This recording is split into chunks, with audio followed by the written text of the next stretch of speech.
Sekjen DPP PPP Asrul Sani meyakini RKUHP tidak akan mengganggu kewenangan KPK dan BNN.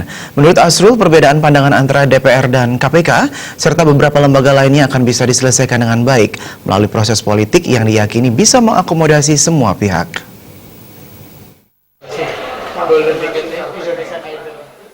Perbedaan pendapat antara DPR dan KPK terkait RKUHP hingga kini masih belum menemukan titik terang. Dimasukkannya pasal yang mengatur tindak pidana korupsi dalam RKUHP menjadi faktor ketidaksetujuan KPK terhadap RKUHP tersebut.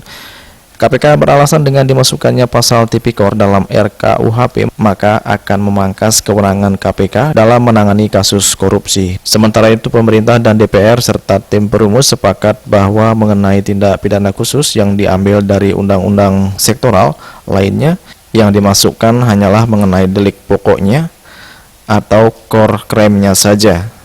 Terkait dengan hal tersebut, Sekjen DPP P3 Asrul Sani saat ditemui dalam acara diskusi yang juga membahas hal yang sama terkait RKUHP di DPR mengatakan, perbedaan pandangan atau pendapat dalam setiap pembahasan undang-undang adalah sesuatu yang biasa. Namun ia meyakini melalui diskusi yang intens maka jarak perbedaan pandangan antara DPR bersama pemerintah dan KPK, BNN, dan ICW sebagai pengkritisi atau yang menolak akan semakin sempit.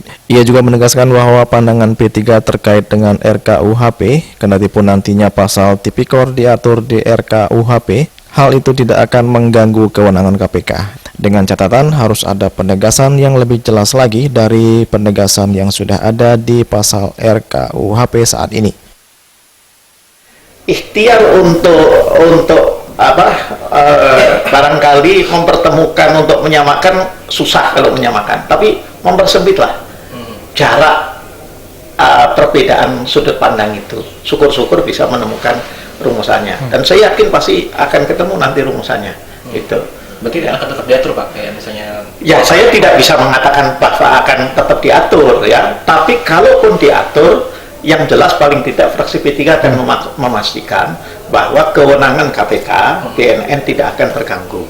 Nah, untuk itu bagaimana menjaminnya itu? Ya kalau yang ada di pandangan P3, paling tidak itu harus ada penegasan yang lebih tegas, lebih jelas daripada yang ada di draft sekarang, ya, di ketentuan penutup RKUHP. Itu aja.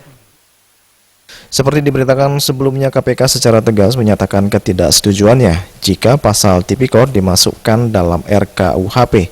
Bahkan KPK juga telah menyampaikan ke Presiden terkait risiko buruk yang bisa terjadi, yang dikhawatirkan akan berdampak pada keberlangsungan pemberantasan korupsi.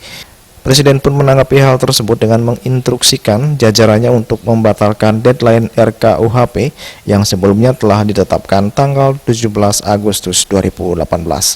Dari Jakarta, Juli Suwarto dan Ketut Sumadiase melaporkan.